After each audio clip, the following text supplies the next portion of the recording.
Aïe, aïe, aïe, aïe, aïe.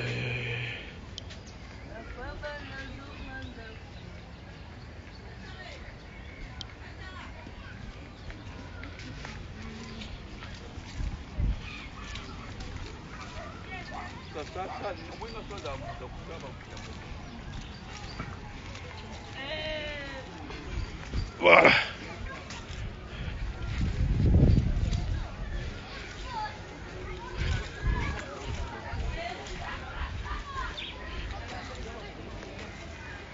Ok, merci. Hein. Merci, papa.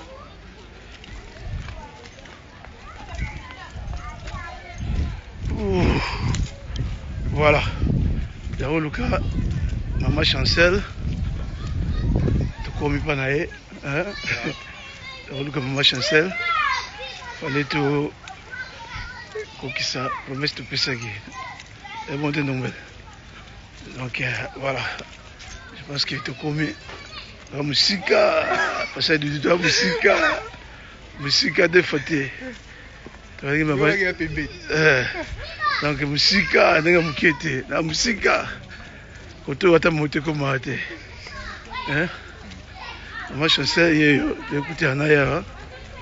Fallait tout accomplir. Une truc dans le rendez-vous tout Pessagui. On a tout réglé, citation. Voilà. Ma chancelle et on a un hôpitalier là. Comment on est? Comment on est? Bouchou. Hein? Bouchou. Voilà, ma chancelle. Là, ben, on a, hein? Ben, on a. Fallait na au mon hôpital, hein? Et on a mis qui na remplir promesse d'habitude de ça, hein? Donc voilà. D'abord, il faut pas votre bali. Il se peut pour éviter que tu aies attention. Hein? Donc, dans le sens où, moi je sais, il y a une personne à votre bali. Voilà, tu as conclu juste rendez-vous avec nous. Dans ma chancelle pour un bon hôpital. Hein? Donc, ma chancelle, moi, avec l'hôpital, tu peux seguir rendez-vous tout le temps. Ma chancelle. Simplement. Voilà. Moi, je sais, $40 là. Hein? Merci. Ça va combien? $40. Donc, tu remplir promesse oil. Hein? Pour aller à l'hôpital. Moi, je sais. Donc, c'est très important. Si vous pouvez ça, de passer une somme, merci. Hein? Ah, tout ça. Ah, tu as la commune en Galima. Ok, quartier. Quartier Boudi. Ça va, ma chancelle. Et pour ça, il fallait tout y avoir tout comment. Ne te pas y toper ça, tout y avoir qui ça promesse. On a ça qui nous met, hein? Voilà. Quand tu as cannabis, tu vas te tirer ta Shabbat. Hein? Et maman, le gros, 1 million, je million. Hein? Ok? Merci, hein? Nous avons un commissionnaire au lien. Hein? Merci. Merci. Ok, c'est bon, merci, hein? Voilà, ok. Voilà. Je pense que le rendez-vous est fait. On a conclu juste le rendez-vous dans la joie qui n'a une femme Oyo. Avec mon hôpital, on avait passé. Alors, on va $40. Le bac il faut naïa. On a conclu le rendez-vous Oyo. C'est vraiment très loin, mais il n'y a pas le choix. Il faut rester à la zonga. C'est la musique. Ah, même moto, qui était contracté. Donc, mon boulot. J'étais obligé. Il y avait un petit moto. Voilà, ça là. Voilà, la canette de Michel Lelo, tu vois que tu as $120 canette Lelo. Donc on a déjà gaspillé $90. Il ne reste que $30 avant la journée ici là. Voilà. Bien aimé dans le Seigneur, je pense que Pastor Francis, okay, Francis Austin, I have to explain to you exactly what we're doing here. I'm right in Kinshasa, in the middle of nowhere. We were in hospital to visit one of the people who were suffering there. So they wanted us to pay some fees in order to let them free. That's why we came to fulfill the promise we gave them. It was only about $40. So we came to pay the $40 so that they're gonna just deliver this lady. She was already released, but they didn't pay. So we say we have to come over here to pay the money so that we can fulfill our promise, what we did. So this is what just an explanation to Pastor Francis. I know he doesn't speak Lingala. Voilà, bien aimé, tobaki toya kokokisa promesse na biso topesaki mpona monter bafutaki na hôpital ya $40 mpona to remettre yango. Yango esalaki ke toya awa. J'étais obligé moi-même ya koya kitati awa comme napesaki promesse wana. J'étais obligé à koya boy. Donc c'est vraiment mon boulot, mais j'ai pas le choix. Il fallait aller à coach Kotoyo, juste à conclure rendez-vous oyo, pas de promesse au Nenito Yokanaki. Voilà. Alors on continue la volume 11, toujours. Voilà, bien aimé dans le Seigneur. We're born to serve. There is no choice. Voilà. Oh. Yeah. Zaka na kini me akubenda ngalia mtu machi kutasiri mbao. J'ai des fautes. Bon, Zana, la somba grata. Bonjour. On est. Hein? Manioko frites. Ah. On va bien manioko frites. Combien boy?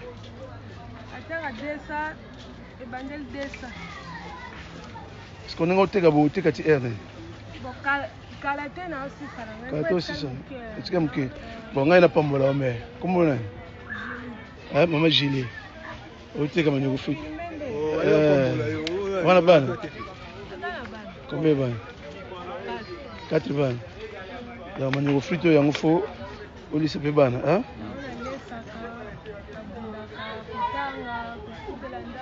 Non, on a frites kaka. Ok. Voilà, ngala opombola mojili. Mojili hein? Somo nga. Nante. Ok. Rabena na mwana nga yote, hein? Alors, to les gana biso to wuti ko ka ser mo na ibo. Biso te so manioko frites. C'est comme manioko frites on yoso o isa combien? Calculer gas. Bon voilà ni. Et oh il y en a bien. Il y a moins là. Ok. Est-ce que on y est sur mon combien? 600 francs. Bon. Maman nga somba, ya kufuta tezo nga na hospital. Hein? Acha combien? Au 600 francs. Pesa bon, Jana. Bon, Jana, tout ça bon, hein? Nga na pambula yo, hein? Maintenant on va pambula batu. Jana. Simba ouais. Oh combien? $20. Malabak c'est lui. Et combien? $30, hein? Et la journée là, au Sambela. Sambela. On est malade. Pasteur nous combien d'années? Pasteur nous combien d'années? Pasteur Oscar. Il faut que tu aies dit. Hein? C'est mon nom. Non, mon nom est. Bah, le ça, hein? Ok. Est-ce que tu as tellement dit on a boire pour nous? Mon nom est arrêté le pamboli. Hein? Comme on y a frites dans au bizarre 600 francs. 600 francs le gars combien de dollars? Même pas $1. Même pas moitié de $. 600 fois 5 c'est 900 francs. Donc 600 francs c'est quoi? Même pas $1. Même pas $2,000. OK, ça va. Yo pombo là-bas encore si. Hein? OK? OK? Bon on est combien yo? Hein? Et puis $30. Mais t'as pas moulu pas pasteur. Hein? Ou le bani pour toi? Merci mingi nzamba baxelo mingi. Abaxelo ya mingi. Merci mingi pour sunga. Abaxela pasteur Tsam. Abaxela pasteur mingi pour sunga. Pasteur nani? Tsam. Pasteur Tsam. Nzamba baxelo mingi pour sunga na mumbo nanga emati lisusu. OK, siko uteka nini? Uteka nini? Mbalo te. Non, parce que ça on m'a pas besoin de souka pembe. OK, mon de 600 francs. Pourquoi mbala mongo na combien? 30 dollars na frais à combien? 30 dollars na frais à combien? 60 000, donc de 600 francs à 60 000. Hein? OK. OK, Zama Pambola. Hein? Merci. Hein? OK. Voilà. Bien aimé, quand tu maman Julie, a joué le Pambola naïe, il y a 30 dollars, quand on a vu ça, l'élo, et s'il quand on a vu ceci, il y a l'élo, donc c'était maman Julie. Fallait on a quoi être fallait te Pambola maman Julie encore. Donc tu as Pambola. C'est un abus sur Chasselet. Voilà. Je pense que la commune de Zone, avant de dire écoutez, on a côté, on a dit fardeau, fallait et salement. J'étais obligé de le faire. Il fallait fardeau et salement. Donc, le Salamé, je suis content. Donc, voilà. Maman Julie, a joué le Pambola naïe, maman Chasselet, autre que c'est rendez-vous, tout le foot dans l'hôpital, a joué le Pambola. Donc, voilà. Oui.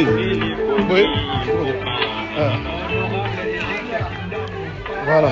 Donc, c'est bon. Ah, maintenant, les deux zongas. Vous avez un akina, ou quand c'est un petit peu dans le village, vous avez un akina. Un akina. Donc, la zone mbanga bambule kwa la bichère. Mbule ya. Aso mbule ya wa. Eza mo boulot. Hein? Donc ya to na ye. Aza yende. Falanga ya utika côté yo. O soki tenga mo ma trop. Hein? Donc j'étais obligé. Motata. Donc moi, il Pambola le Congo, dans l'année où tu fallait te servir et avoir un rendez-vous à Simaki, fallait aller au Salango. Il n'y avait pas le choix. Donc, les lots, dans mes cas, le Kaga Patan, les salami, maman Chancelina, maman Julie, je le Pambola Bango, puis évangéliste d'élevé. Donc, voilà les 3 canottes, il y a Journal des lots et Salami. Vraiment, il n'y a pas beaucoup à ajouter encore. Lobby encore, tout ça, la canette, sous volume numéro 12. On a informé Bino. Voilà. Pandé comme on dit, on encore, vous comprenez pas, vous Bangomba. Bangomba. Il a des foutés. Donc, voilà. On est à Kin. On est à Kin.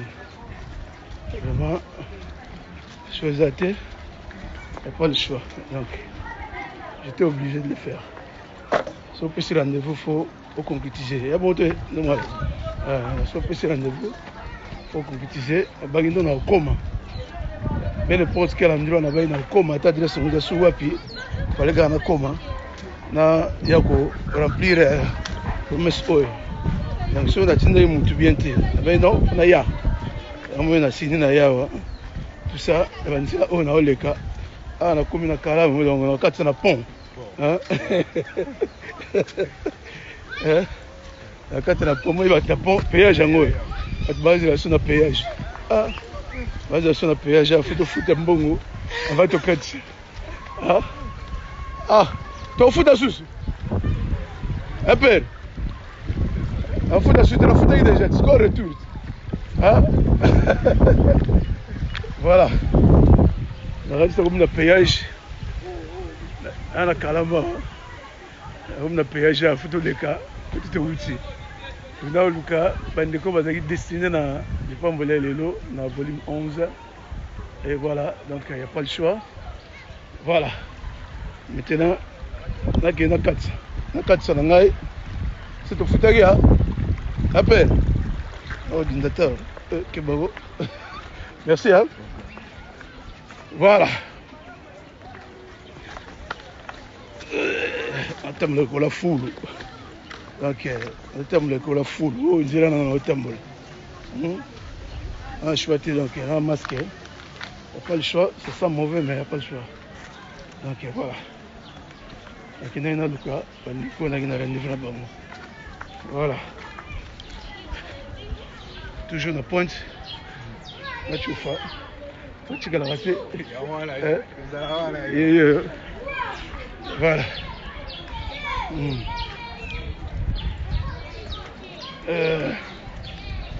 Voilà.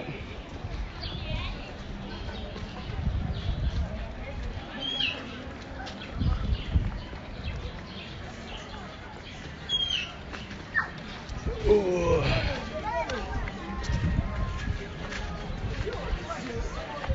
L'ennemi. Vraiment.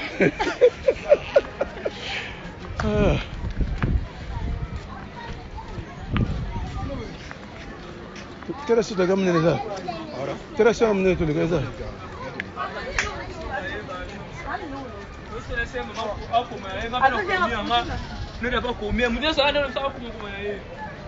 Voilà. Comprenez là. Si vous passez rendez-vous, il faut respecter. Hein? Comme tu passes rendez-vous, tu es obligé à respecter rendez-vous. Oyo.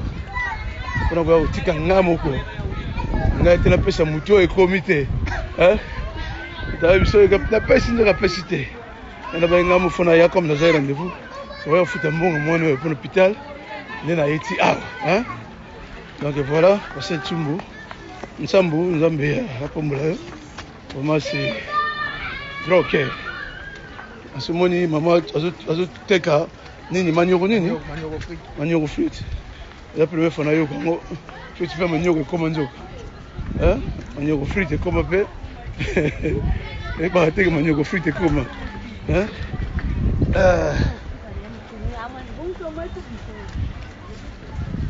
Manioko frite. Oh. Manioko frite. Ah.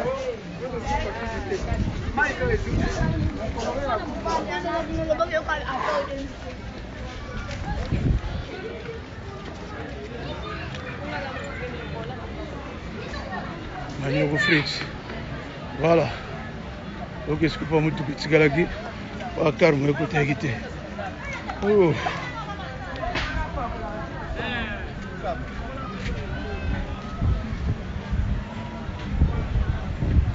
Voilà.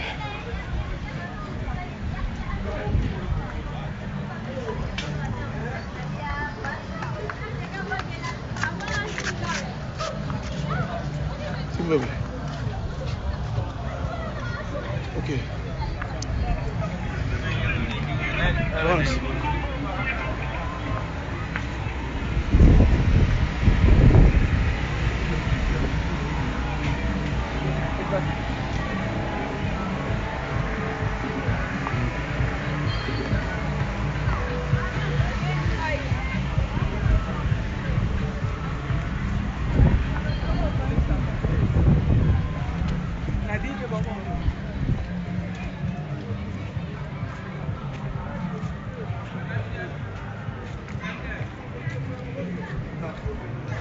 Voilà.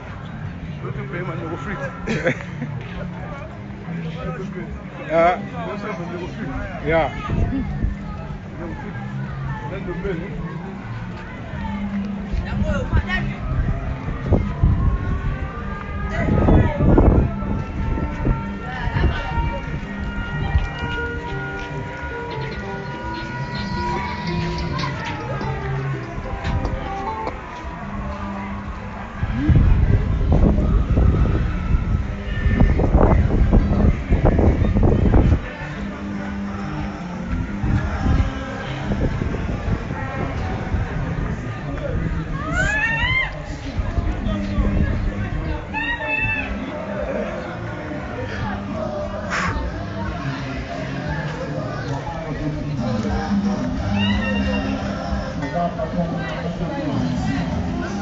Voilà.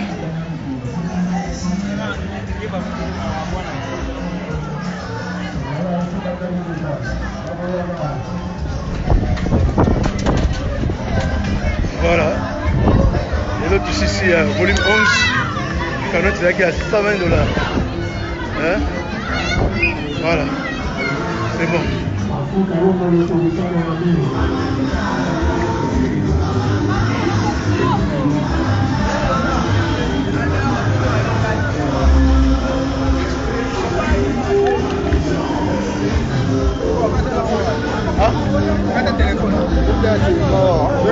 Ah, tabenda, okanga yo. Aolanda ye. Anambangwa. Ah. Aso mbona bena mbangu na ngwana. Hein?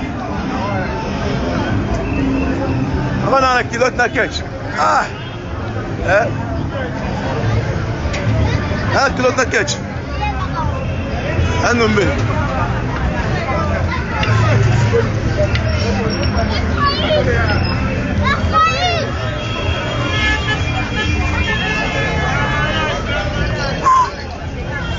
Donc tu regardes ma toi et puis ma score petit dans ce bord. Donc voilà. Donc on peut se tirer car. Ah chouette.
Voilà. On passe le tigre car je pense que l'opération prend fin maintenant. On a cheval là. On est obligé au tika. Car on a du ça. Ouais. Ok. On va plus le tigre à la guerre. Voilà. Toujours. L'organisation par média, c'est notre profession. Voilà. Ok. Moto. Voilà, bien aimé dans le Seigneur, je pense que fallait dans ça là, rendez-vous Oyo, dans l'hôpital, avec une station à $40, tu promets tagi, tu as un petit gamin, on a même petit nanda. On est dans un petit tika, comme quand on a vu ces acquis à $120 dans le journal Lélo. Donc, c'est qu'il fallait s'y aller. Vraiment, il faut aider les gens, il y a la souffrance. Comme maman azoteka manioko frites. Donc manioko frites ya manioko achana mai bakomo kalinga ngo. Tomoni mbongo na ega 600 francs. Juste ega 600 francs. Alors tu payes ces $30 maman ouais pas moi mi. Maman ça m'a pas la bino bandiko pour soutenir émission la biso lukali pamboli na yo.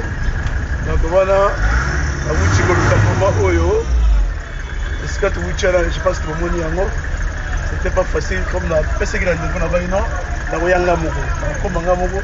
si on conclu oyo la kaki, on a continué à monter alors fallait la combattre wana na futa $40 oyo va singaki na hôpital ndenge na personne qui a rendez-vous na boya tina ndako yango na zako obligé na ya ti na ndako voilà quand on va aller na polo. Je pense que Oezaki Bongo, le but Nabiso, volume 11, notre bandaki a pas évangéliste Dieu levé. Et puis, il fallait aussi que ça pour la totaliser $120 Nabiso, il y a connaître Lélo, on est sponsorisé par Pasteur Tsambou na Saud. Voilà. Je pense que les facilité. Demande Zambé, Azar, la binovance au Bechepso, dans les bons délits. On a voulu continuer jusqu'à 5 pour se dire ça. la soirée sur Nzaba permettre de faire un compte rendu pas de sponsor ni sur sponsorisé émission la biso ne toko sur bande ko la biso amboka vraiment ceux qui sont invités to kuta la biso encore nambala sima fallait na ya ko accomplir rendez-vous on a joki normalement oyo azaki na l'hôpital oyo fallait ko futa $40 yango comme azaki rendez-vous wana fallait to koma esika oyo ya ko futa mongo oyo. Voilà, bandeko, balingami kati na nkolo, Zambe akomela moko na moko, esika wapi bolandi biso, partagez s'il vous plaît. Pourquoi tokopesa na bino compte rendu encore mention eleki na volume 11. Voilà, volume 11 avec le biso ezalaki $120. Je pense que moni pesaki $50 epai ya $50 epai ya évangéliste tokutanaki na ye na Nzabayaka et puis toyei kopesa $40 epai mama na biso azalaki na mwana hôpital et les $30 topamboli mama oyo asambelaka nzambe malamu oyo azoteka manioko frite. Voilà, ma nzambe aleka na koyeba kopambola bino banso nakanisi babateri nange komokoma na suka parce que soki yesu ozongi te tomoni na bino komoma na nsima.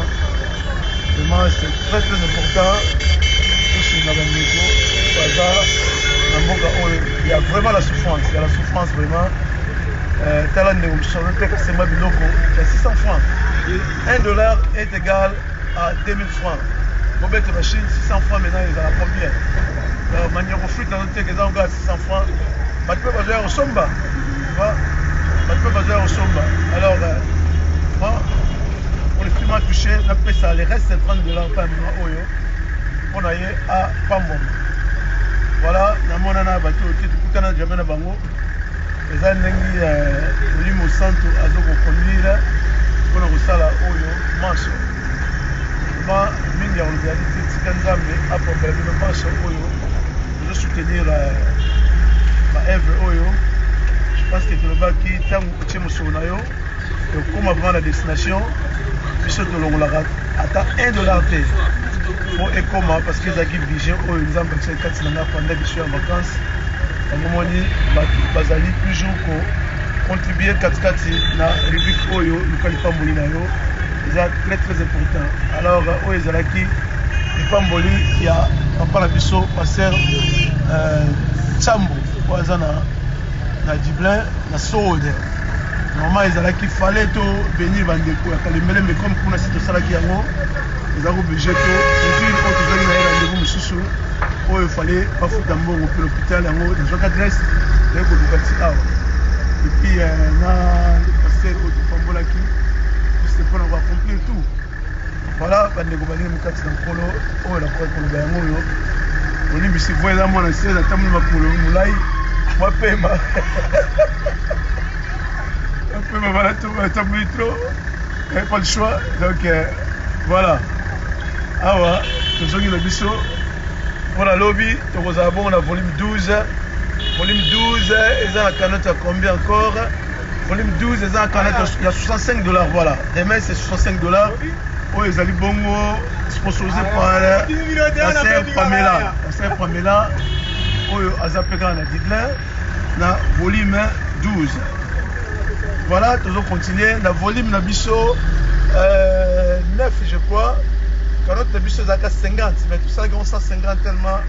Pour ces agues mingi, mais que vous le verser un peu. Madame Chichi. Voilà, bande ko balinga mi kati na kolo, minga na susté. Vraiment la lembi. La lembi. Atapoli ma kolo trop. Peut-être la voiture. Talaga na leki na péage. Mais il y a quand même un Libaya. Voilà. Mais pas, Zambaza, la mine au basso, au bout de son abisso. Vraiment, Minga Maxiati. Tout le monde a mis encore le vie. Bye bye.